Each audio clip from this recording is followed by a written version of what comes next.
Bien, el Señor les sea bendiciendo. Hoy día tenemos una nueva lección, es la lección número 31. Hoy día empezamos en el capítulo 13, versículo 13 en adelante. Así que se pone interesante la historia, lo que está pasando con Pablo y Bernabé. Y recordemos que estaba también Juan Marcos metido como el ayudante, ¿ya? Así que oramos al Señor y bendecimos su nombre. Padre, te honramos, te damos gracias por el momento que tú nos das de entrar de nuevo al estudio de tu palabra. Bendícenos, fortalécenos, Señor. Pedimos tu gracia, tu dirección, en el nombre de Jesús. Amén y amén. Wow. Entonces vamos a estudiar de lección número 13, Hechos capítulo 13, versículo 13. Habíamos visto que lo que había sucedido en Chipre, habían recorrido ellos toda la isla, la gran isla, Chipre, y enviados por el Espíritu Santo, ahora van a Antioquía. Llegan, aquí me marca que llegan a Pafos, ¿sí? Y a Panfilia y a Perges, que son puertos, pero de ahí llegan a Antioquía. Oramos, bueno, ya hemos orado. Vamos a leer. Ya, orar de nuevo. Vamos a leer. Me alarga esta lectura, pero vamos a tratar de achicarlo. Habiendo zarpado de Pafos, Pafos estaba en Chipre, el puerto de Chipre, de esta isla van a ir ahora ¿a dónde? Con sus compañeros arribaron a Perges de Panfilia. Pero Juan, apartándose de ellos, ¿qué pasó con Juan? Vuelve a Jerusalén. Ellos, pasando de Perges, llegaron a Antioquía de Pisidia y entraron en la sinagoga un día de reposo y se sentaron. Llegaron visita. Después de la lectura de la ley y de los profetas, los principales de la sinagoga mandaron a decirles: varones, hermanos, si tenéis alguna palabra de exhortación para el pueblo, habrá. Era como común dar esta oportunidad a los que llegaban a la sinagoga. ¿Se da cuenta? Lo vemos, también podemos verlo en el hecho de Jesús de Nazaret. Jesús de Nazaret llega y se daba la oportunidad de leer la escritura o también una palabra de exhortación, una palabra para los judíos, en ese instante los israelitas, a los que estaban en las sinagogas. Jesús lee, en diferencia que Jesús lee el rollo, ellos ya habían leído el rollo, habían leído la lectura de la ley y de los profetas, pero le dan una oportunidad para saber, uno, quiénes son, pero si traen una palabra del Señor. Pablo aprovecha esto y dice: entonces Pablo, levantándose, hecha señal de silencio, con la mano dijo: varones israelitas, y lo que teméis a Dios, oíd. El Dios de este pueblo de Israel escogió a nuestros padres y enalteció al pueblo, siendo ellos extranjeros en tierra de Egipto, y con brazo levantado los sacó de ella. Y por un tiempo, como de 40 años, los soportó en el desierto, y habiendo destruido 7 naciones en la tierra de Canaán, le dio en herencia su territorio. Después, como por 450 años, le dio jueces hasta el profeta Samuel. 450 años. Luego, pidiendo rey, y Dios le dio a Saúl, hijo de Cis, varón de la tribu de Benjamín, por 40 años. Quitado este, le levantó por rey a David, de quien dio también testimonio diciendo: he hallado a David, hijo de Isaí, varón conforme a mi corazón, quien hará lo que yo quiero. De la descendencia de este, conforme a la promesa de Dios, Dios levantó a Jesús por Salvador de Israel. Antes de su venida, predicó Juan el bautismo de arrepentimiento a todo el pueblo de Israel. Mas cuando Juan terminaba su carrera, dijo: ¿quién pensáis que soy? No soy yo él, mas he aquí, viene tras mí uno de quien no soy digno de desatar el calzado de los pies. Varones hermanos, hijos del linaje de Abraham, y los que entre vosotros teméis a Dios, a vosotros es enviada la palabra de esta salvación.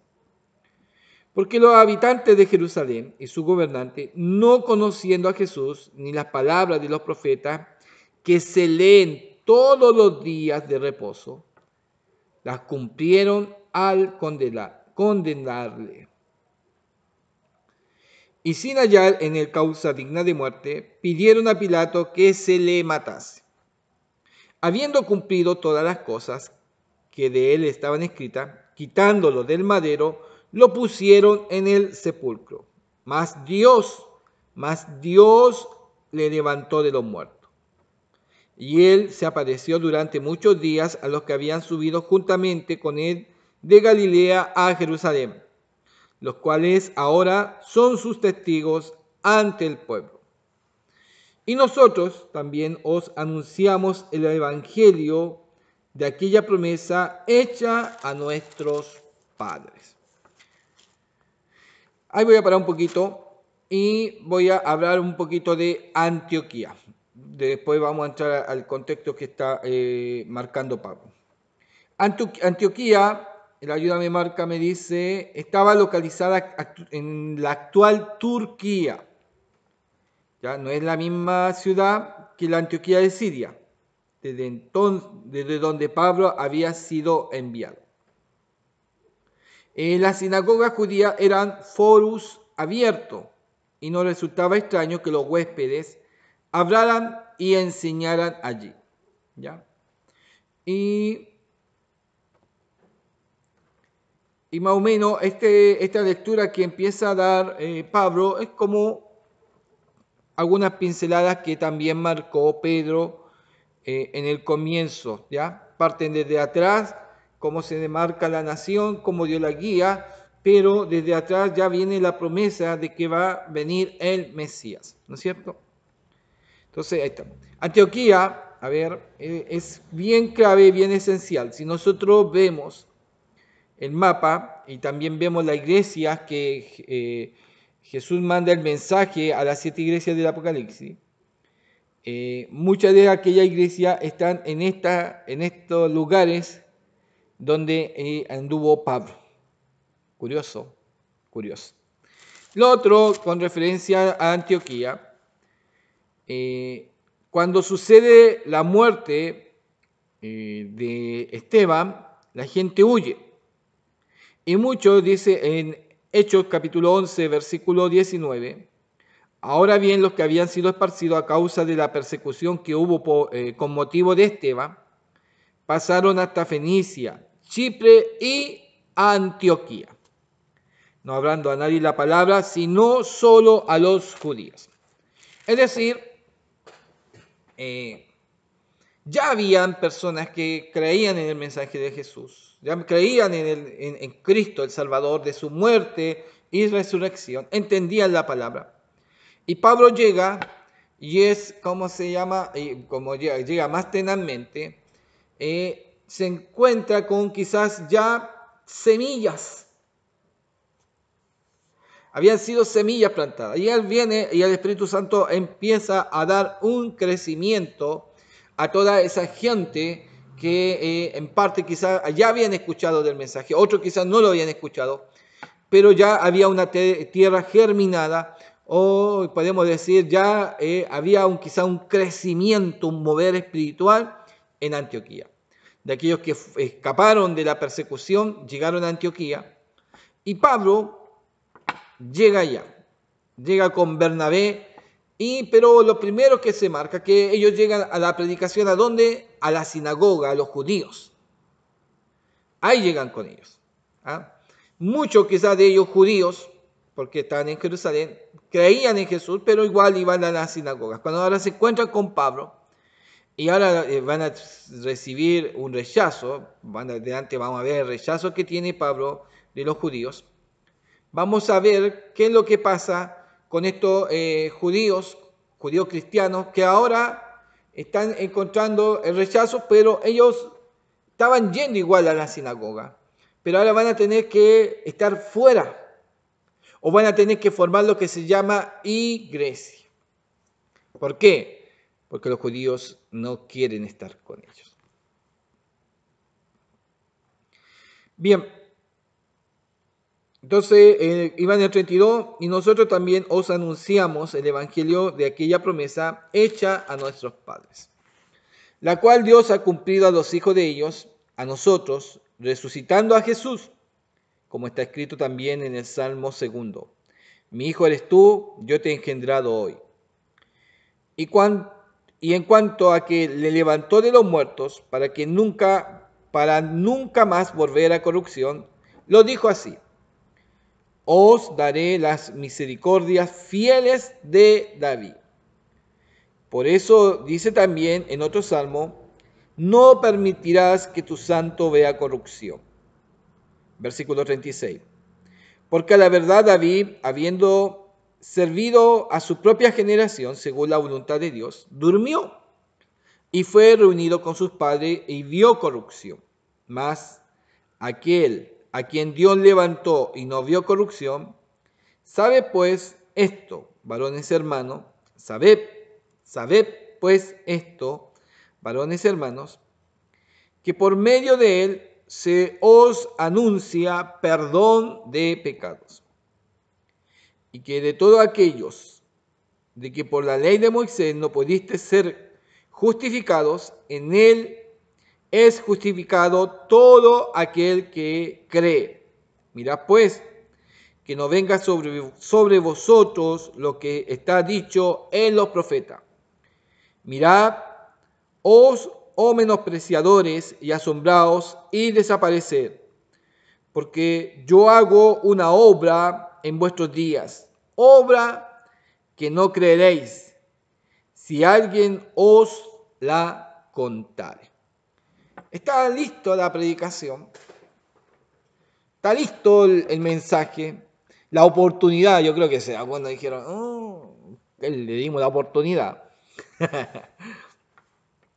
42. Cuando salieron ellos de la sinagoga de los judíos, los gentiles les rogaron que el siguiente día de reposo les hablase de estas cosas.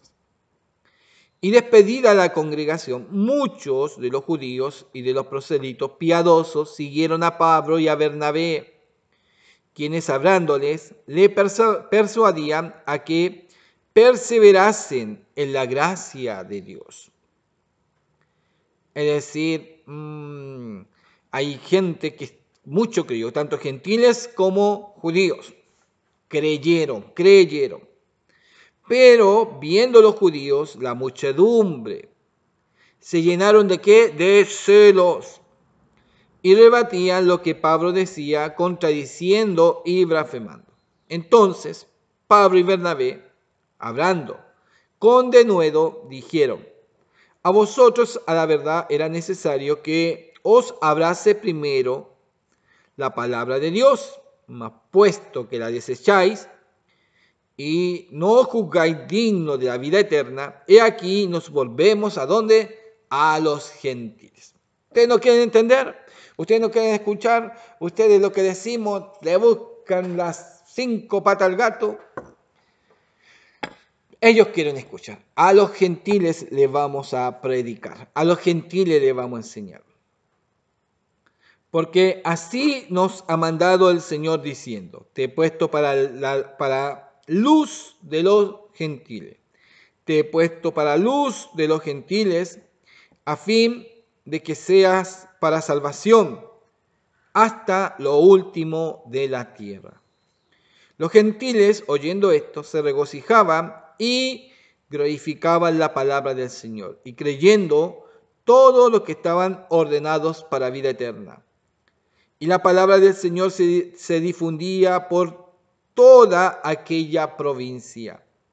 Pero los judíos instigaron a mujeres piadosas, distinguidas, y a los principales de la ciudad, y levantaron persecución contra Pablo y Bernabé. Y los expulsaron ¿de dónde? De sus límites. Ellos entonces, sacudiendo contra ellos el polvo de sus pies, llegaron a Iconio. Y los discípulos estaban llenos de gozo y del Espíritu Santo. ¿Qué cosa? ¿Qué cosa? Es un suceso muy especial. Es un momento bien maravilloso. Y se encuentra la oposición. Oiga, si a nosotros a veces queremos todo fácil, como cristiano, no, Señor, rompe las cadenas, que no, nada, no estorbe. No, ellos se encontraron, hermanos, se encontraron con tal grado de oposición que son expulsados de los límites de ellos. Son echados fuera. Mucha gente estaba a favor de ellos, pero los otros, que tenían más autoridad y todo lo demás, se arma la persecución contra ellos. Y ellos tienen que irse. Se van. Se van, son expulsados de los límites. Ahora estamos hablando de judíos que movieron parte quizá política, gente de poder, gente con autoridad, y los expulsaron. Entonces, pero ¿qué hacen ellos? ¿Ah? Se ponen a llorar, empiezan a sufrir, Señor, no puede ser esto, somos tus hijos, no nos pueden echar. No, no, no. Estaban llenos de gozo y del Espíritu Santo. ¿Por qué? Porque aparte de haberse lo todo demás, el Espíritu Santo colocó en Antioquía, no sé, algo especial. Muchos de los que escucharon la palabra del Señor caló muy profundo, quedó muy impregnada, y también después vamos a hablar de la iglesia de Antioquía. Y como bueno, vamos a ver por ahí, no, parece que la anterior era que aquí se le marca por primera vez el nombre de cristianos. Ya no son los del camino, sino son los cristianos, los seguidores de Cristo. Pero la diferencia de estos cristianos, que sus palabras llegan al corazón del hombre, que hay un poder manifestado y un respaldo de Dios, increíble respaldo de Dios. Y los hombres creen, las personas quieren escuchar el mensaje, las personas quieren escuchar de Dios, necesitan de Dios, quieren arrepentirse de sus pecados, quieren salir de sus malas vidas, se han dado cuenta a través de la luz, de la verdad, de la palabra, que son pecadores y necesitan al Señor. ¡Qué evidencia! ¡Qué evidencia! Pareciera una locura. Uno puede decir, pero que no eran tan cultos, eran gente ignorante. No, no, no. Cuando hablamos que aún judíos se convierten, que tienen las ideas claras, hombres de lectura, hombres judíos que leían la Torá, que leían la palabra, que estudiaban a los profetas, no es gente sin conocimiento, tenían conocimiento, había estudio. Aún Pablo era un hombre de estudio, pero es Dios que llega a dónde? Al corazón. Y la evidencia y el conocer a Dios cambia la vida.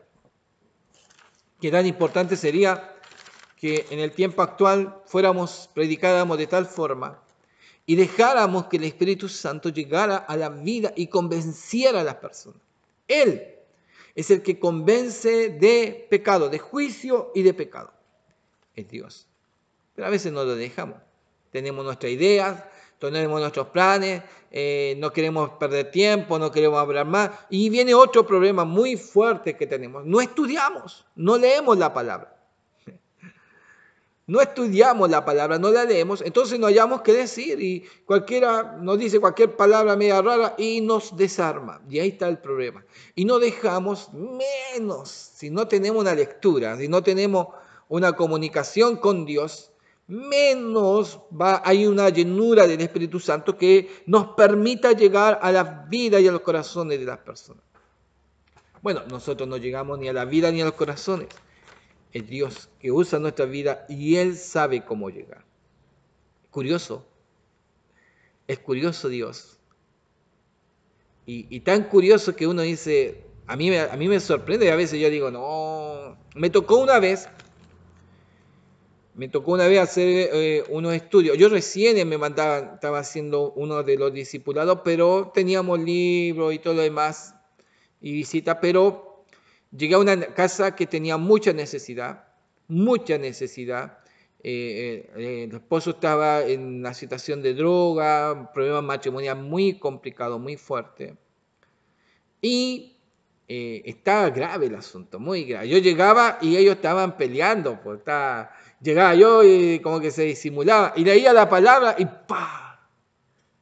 La palabra le hablaba directamente, yo leía pero me di cuenta que había una necesidad, no podía estar así, y cuando uno llega a visitar por primera vez ya se habla y todo lo demás. La segunda vez también, pero como que se repite el tema, y la tercera vez ya se arma algo tedioso. Entonces entendí que hay que leer la palabra. Dije, vamos a estudiar la palabra, vamos a hacer un estudio. Dije, vamos a ver qué pasa. Y empecé con Samuel. Y empecé a hacer unos cuestionarios. Yo tenía una Biblia, y empecé a hacer unos cuestionarios. Y si no me equivoco eran como 4 o 5 capítulos, pero con preguntas todas enredadas. No, es que yo leo, no entienda. No, si no importa que no entienda, pero respóndame las preguntas. Y las preguntas estaban todas desordenadas. La primera pregunta estaba como al medio, la segunda pregunta estaba como atrás, la tercera estaba como adelante. Era un enredo las preguntas. Y les gustó. Yo primera vez hacía un cuestionario así, la primera, y les gustó y lo hicieron. Pastor, denos el otro cuestionario. Hermano, porque estaba hermano ahí. Denos el otro cuestionario. Hice el otro cuestionario y tuve que empezar a hacer cuestionario como loco, empezar a estudiar, a hacer el cuestionario. Y la hermana no entendía, yo le explicaba, hermana, es que no entiendo, pastor, no, y le explicaba y no entendía, y no le explicaba y no entendía, y yo decía, Señor, dame paciencia, no puede ser. Era terrible, terrible. Él entendía mucho más fácil, pero ella no. Yo dije, ella va a quedar repitiendo, qué triste va a quedar. Y él va un paso mucho más rápido, ella va como 500 pasos muy atrás, muy, muy lento, y no entendía ni comprendía. Yo le explicaba, no entiendo, hasta que empezó a agarrar ritmo y empezaron a ir a la paz, y se peleaban la Biblia. Y a veces igual llegaba y estaban peleando, estaban discutiendo, llegaba y ponían cara de que se amaban siempre, pero la palabra lo descubría, leíamos la lectura, estudiamos, hacíamos un recuento de lo que se leía o se había hecho las tareas ellos, que eran los cuestionarios, y Dios empezó a trabajar con ellos. Empezó a trabajar en el matrimonio, empezó a fortalecerlo, empezó a unirlo aún en la palabra, lo que yo vi muy difícil, y más encima veía muy difícil la situación de la hermana, muy difícil porque era media bien cerrada de mente, complicado para hacer un estudio, o un cuestionario, no era estudio, cuestionario, porque estaba todo ahí, había que responder algo medio difícil, era como, ¿quién eran los hijos de Eli? Y salía ahí Ofni Fines, ¿no es cierto? ¿Quién era el sumo sacerdote? Elí. Entonces, hay una pregunta que era muy fácil, que estaba ahí, no era de otro mundo. Y pasó el tiempo, se afirmaron y todo lo demás, y yo me fui de aquel lugar. Me cambié de casa y todo lo demás, y en el tiempo me encuentro con él, hermano, en el tiempo me encuentro con él. Nos saludamos, ¿cómo está? Bien, bien. Y me dice, ¿se acuerda de mi esposa? Sí, pues. ¿Se acuerda que era porfiada y que que usted rabió harto y sufrió harto porque no entendía? Sí, le dije yo. No me recuerde más, por favor. Me dijo, ¿no sabe nada? ¿Qué pasó? Le dije yo. Es profesora de religión. No, teresiana, dije yo. No. Pastor, me dijo. El pastor, que estaba pastor. Me dijo, pastor, es profesora de religión. Y yo no la podía creer. Sí, me dijo, es profesora de religión. Ella respondió a todos los cuestionarios y le gustó tanto estudiar la palabra que después la entendía tan fácilmente, dijo, que se metió a unos estudios más profundos, después ya se entró a un curso de ser profesora de religión y ahora es profesora de religión. Yo no lo podía creer. Lo que Dios hace, lo que es imposible para nosotros, Dios lo hace posible. Y aún se lo digo bien sinceramente, aún uno como hermano, como pastor, uno ve hasta por ahí, no, yo digo, ya, dejémosla ahí nomás. Bueno, pues ese no es su don, no es su talento, vamos a cambiar, vamos a darle una tarea que está más sencilla. No, Dios saca lo mejor de nosotros, aún lo que nosotros a veces entendemos y comprendemos que no damos, Dios saca eso de nosotros. Lo que para nosotros es imposible, para Dios es posible. Lo que nosotros no podemos, Dios puede en nosotros. ¿Se da cuenta? Esto es lo que pasa acá. Y esto es lo que a veces nos cuesta entender. Dios es el que trabaja. Nosotros somos los instrumentos. ¿Ah? Nosotros no somos los que representamos a Dios. Dios se representa solo. Nosotros nada más que somos instrumentos en sus manos. Instrumentos. Pero ¿qué es necesario? Creer, que es necesario estudiar, que es necesario buscar a Dios, que es necesario llenarse de su presencia. Sí, para que Dios trabaje en nuestra vida. Dale más tiempo a Dios y vas a ver lo que Dios hace en tu vida. Muchas bendiciones, que el Señor te bendiga.